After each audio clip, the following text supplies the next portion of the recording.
एक छोटे से गांव में आलोक नाम का एक किसान अपनी पत्नी राधा और 10 साल के बेटे रवि के साथ रहता था। आलोक एक ईमानदार और मेहनती किसान था। वह दिन रात खेतों में काम करता था, लेकिन उसकी आर्थिक स्थिति ठीक नहीं थी। वह अपनी पत्नी और बेटे को एक बेहतर जिंदगी देने का सपना देखता था। एक दिन सुबह सुबह आलोक ने अपनी पत्नी से कहा, राधा, सूरज चढ़ आया है, मैं खेत जा रहा हूँ, तुम रवि का ध्यान रखना। हाँ, मैं देख लूंगी। तुम जाओ और हाँ, शाम को आते वक्त थोड़ी शक्कर लेते आना, घर में खत्म हो गई है। मैं खेत में बहुत मेहनत करूंगा, शायद इस बार अच्छी फसल हो जाए। आलोक बैलों को लेकर खेत की ओर चल पड़ता है। राधा अपने पति के जाने के बाद गांव के सबसे अमीर और लालची सेठ धनराज का इंतजार करने लगी। सेठ धनराज हमेशा गरीबों का शोषण करता था। राधा का सेठ से चोरी छिपे मिलना जुलना होता था। जैसे ही राधा को सेठ की कार दूर से आती दिखी, वह चौकन्नी हो गई और इधर उधर देखने लगी। सेठ धनराज अपनी चमकती कार से उतरा और राधा के पास आया। ओ राधा, ओ राधा। सेठ जी, धीरे बोलिए, कोई सुन लेगा तो बदनामी हो जाएगी। बदनामी की चिंता मत करो, तुम्हारे लिए तो मैं कुछ भी कर सकता हूँ। बस तुम कहो तो आलोक को इस गांव से ही निकलवा दूँ। अरे नहीं नहीं, ऐसा कुछ मत करिए। बस मेरे लिए थोड़ा धन और आभूषण लाते रहिए। सेठ ने अपनी जेब से एक छोटा सा लाल रुमाल निकाला, जिसमें सोने की अंगूठी और चांदी की पायल थी। पायल देखकर राधा की आंखें चमक उठीं। ओहो, सेठ जी, आप तो दिल जीत लेते हैं। तुम्हारे लिए कुछ भी करूँगा मेरी रानी, बस तुम आलोक को इसी तरह बेवकूफ बनाकर रखो। राधा हंसती है और सेठ धनराज को अंदर ले जाती है। दोनों चोरी छिपे बातें करते हैं। उसी वक्त पड़ोस की महिला गंगा ने खिड़की से ये सब देख लिया। उसका मन क्रोध से भर उठा। उधर आलोक खेत में कड़ी मेहनत कर रहा था। पसीने से भीगकर वह सोच रहा था कि इस बार अच्छी फसल होने पर वह अपनी पत्नी को नई साड़ी और बेटे के लिए खिलौने लाएगा। वह थकान मिटाने के लिए एक पेड़ के नीचे बैठा। तभी गांव का एक चरवाहा वहां से गुजरा। अरे आलोक भैया, इतनी धूप में अकेले काम कर रहे हो? क्या करूं भाई, परिवार के लिए करना ही पड़ता है। दोनों कुछ देर बातें करते रहे और फिर चरवाहा अपने रास्ते चला गया। आलोक फिर से काम में लग गया। तभी गंगा वहां पहुंची। आलोक भाई, तुमसे एक जरूरी बात करनी है। हाँ गंगा बहन, बोलो। मुझे नहीं पता कि तुम्हें यह बात बतानी चाहिए या नहीं, पर मैंने आज राधा को सेठ धनराज के साथ देखा। वे दोनों बहुत नजदीक थे। पर राधा तो घर पर थी। हाँ, वह घर पर ही थी, लेकिन सेठ धनराज तुम्हारे घर पर ही आया था। मैं सच कह रही हूँ, मैंने अपनी आँखों से देखा। आलोक का चेहरा पीला पड़ गया। उसे विश्वास नहीं हो रहा था। वो जल्दी जल्दी अपना हल छोड़कर गांव की ओर दौड़ पड़ा। जब आलोक घर पहुंचा, तो उसने देखा कि सेठ धनराज की कार घर के पास से जा रही थी। उसके मन में संदेह और गहरा हो गया। वो घर के अंदर गया और देखा कि राधा बहुत खुश नजर आ रही थी। राधा, ये क्या हो रहा है?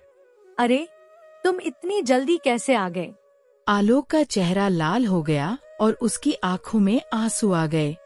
राधा, तुमने मेरे साथ ये विश्वासघात क्यों किया? मैंने तुम्हें हर सुख सुविधा देने की कोशिश की थी। आलोक, मेरी बात सुनो। राधा ने कुछ कहना चाहा, पर आलोक बिना कुछ सुने गुस्से में घर से बाहर निकल गया। गर्म दोपहर में आलोक गांव की गलियों में बेजान सा चल रहा था। उसे यकीन नहीं हो रहा था कि उसकी पत्नी, जिससे वो सबसे ज्यादा प्यार करता था, उसने उसे धोखा दिया। वो गांव के बाहर एक पीपल के पेड़ के नीचे बैठकर रोने लगा। तभी गांव के एक पंडित लक्ष्मी नारायण वहां से गुजरते हैं।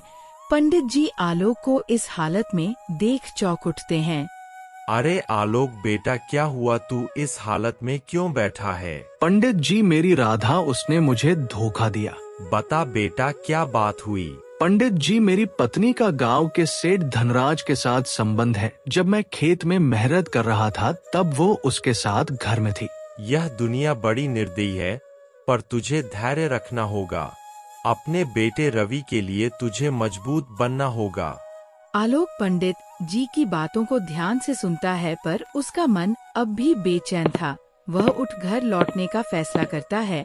सूरज अस्त होने को था। आलोक भारी कदमों से अपने घर पहुंचता है। जैसे ही वह घर में दाखिल होता है, वह देखता है कि राधा आराम से बैठी थी और रवि खेल रहा था।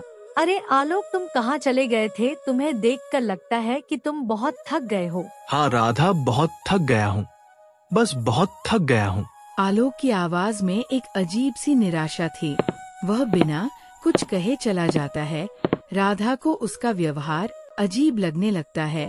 वह उसके पीछे पीछे जाती है। क्या बात है आलोक, तुम इतने चुप क्यों हो? राधा, तुम मुझसे प्यार करती हो ना? राधा को आलोक की बात सुनकर एक पल के लिए घबराहट होती है, लेकिन वह संभल जाती है। ये क्या सवाल है? मैं तो तुमसे बहुत प्यार करती हूँ। तो फिर तुमने मुझे धोखा क्यों दिया? क्या ये तुम क्या कह रहे हो? मैंने अपनी आंखों से देखा है सेठ धनराज के साथ। राधा के चेहरे का रंग उड़ जाता है। वो इधर उधर देखने लगती है, लेकिन कुछ कहने के लिए शब्द नहीं ढूंढ पाती। आलोक का गुस्सा अब फूट पड़ता है। क्यों किया तुमने ये सब? मैंने तुम्हें और रवि को खुश रखने के लिए दिन रात मेहनत की। तुम्हारी खुशी के लिए अपना खून पसीना बहाया और तुमने। राधा अपने घुटनों के बल गिर जाती है और आलोक के पैरों में गिरकर माफी मांगने लगती है। मुझे माफ कर दो, मुझसे भूल हो गई। मुझे लालच ने अंधा कर दिया। मैंने सेठ की दौलत के लालच में ये सब किया। आलोक राधा को हाथ से हटाता है और रवि को अपने पास बुला लेता है। उसकी आंखों में आंसू थे। राधा, तुम्हारे लिए मेरे दिल में अब कोई जगह नहीं बची। तुमने न सिर्फ मेरा विश्वास तोड़ा, बल्कि हमारे बेटे का भविष्य भी दांव पर लगा दिया। अब मैं तुम्हें कभी माफ नहीं करूंगा। आलोक रवि को लेकर घर से बाहर निकल जाता है। राधा पीछे से उसे रोकने का प्रयास करती है, पर वह नहीं रुकता। गांव के लोग आलोक को इस हालत में देखकर उसके पास आते हैं। आलोक भाई, क्या हुआ? तुम इस हालत में क्यों हो? हाँ भाई, सब ठीक तो है ना? आलोक फूट फूट कर रोने लगता है। वह सबको अपनी आप बीती बताता है। गांव वाले उसकी स्थिति सुनकर दुखी हो जाते हैं। अरे उस सेठ धनराज को तो सबक सिखाना पड़ेगा। उसने ना जाने कितने गरीबों को लूटा है।